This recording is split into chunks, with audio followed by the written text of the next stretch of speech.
will all make it bigger and make this forum the biggest in the Asian region. That's our aim, and I'm sure we will be able to do that. So thank you so much, and I want a round of applause for yourself and say that, yes, we are going to work together and make this industry grow.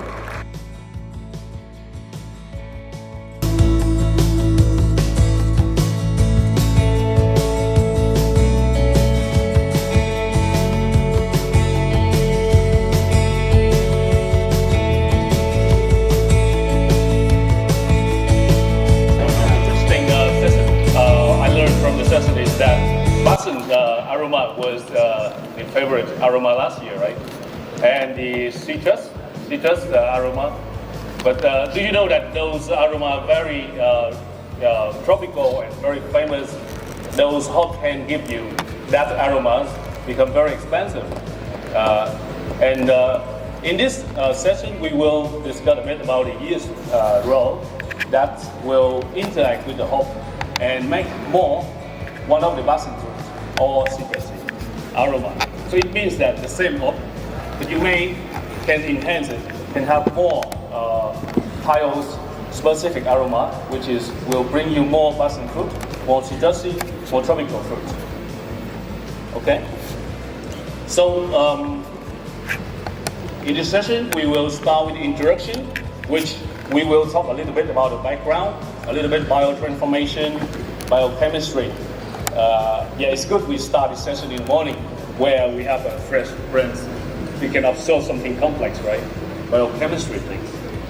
Second one, we will go through our Thailand release study, where very new study we did recently, and we will went through cascade study, and especially we will go very deeply with the Niba case. Because you would know in Niba we have a lot of hoppy beer, and it would be very interesting that we study yeast and hop interaction in those hoppy beer. Yeah, and the company release more in the order. That's very important message. Is there a target pH range that you would recommend for the thiol activity, like for the enzyme? Yes, 27 we recommend.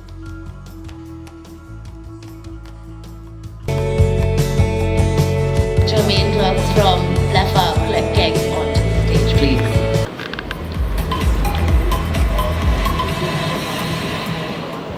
Thank you very much.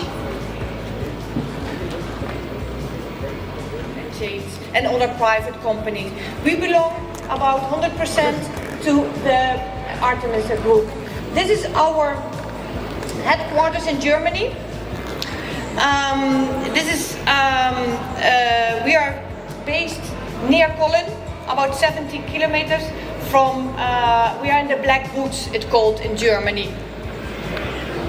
The most important thing is we are number one in total cost of ownership. Amongst our clients are some of the biggest rental companies in the world in the terms of total cost of ownership. So as you know, Kegstar the UK, Australia, Microstar, Close Brothers, Convoy, 80% of their kegs are from Bleffa. The reason for that, because they are robust, they have quality. Okay? Thank you very much. The BW Conclave. So we have Divya from Brewer World, who is our manager. We'll be passing on the souvenir. So most of for this experimental brews, I choose neutral yeast because I wanted to get more out of that raw material or the fruit itself.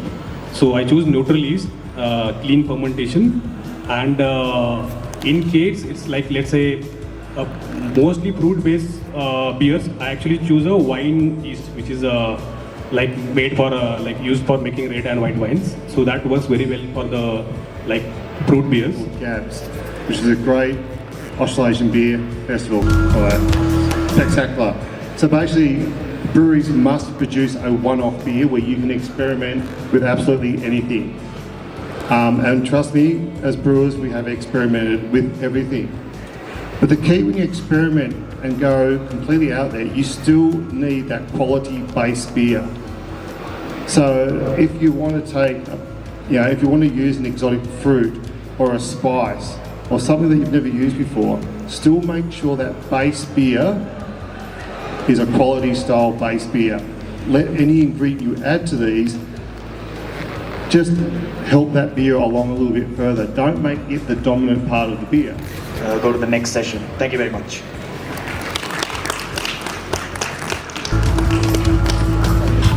Hi guys, we're going to jump right into the next session. Could I get the next session? I guess we'll just get started. Good evening, everyone. We are opening our own brew pubs and tap rooms and now even our own retail stores. Our goal on this panel today is to highlight the underlying planning and preparation that goes into creating and executing a successful business plan that in turn leads to the creation of a successful craft brewery.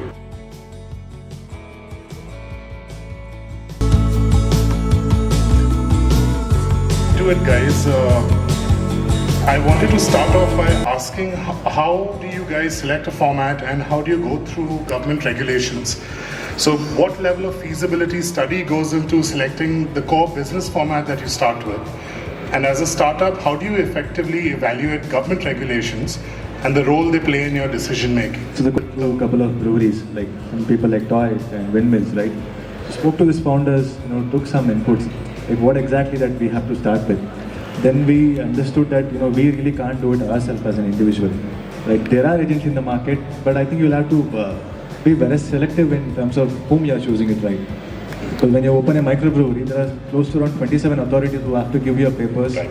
Then you give it to the government to get your license, right? So I think agents are there; they can help you out. And assure investors that your business plan is sound. Could you give us examples of the queries investors may have put to you, or even if you in turn may have put to your partners at the start of your business? I think today Shark Tank is so famous in the market, right? So everybody is watching Shark Tank. That's a similar kind of question that we all get in. The first question, one of the funniest thing that my minister asked me, what if tomorrow Karnataka bans liquor? And what if the government changes the regulatory saying you can't serve food and drinks together? Right? These are always there, but it is not something within our hands. So we cannot really predict as such. But when it comes to financial, I think decently anybody looks for a better return than the market rates or your, the bank interest. Right? So that's where I think you can convince investors to onboard.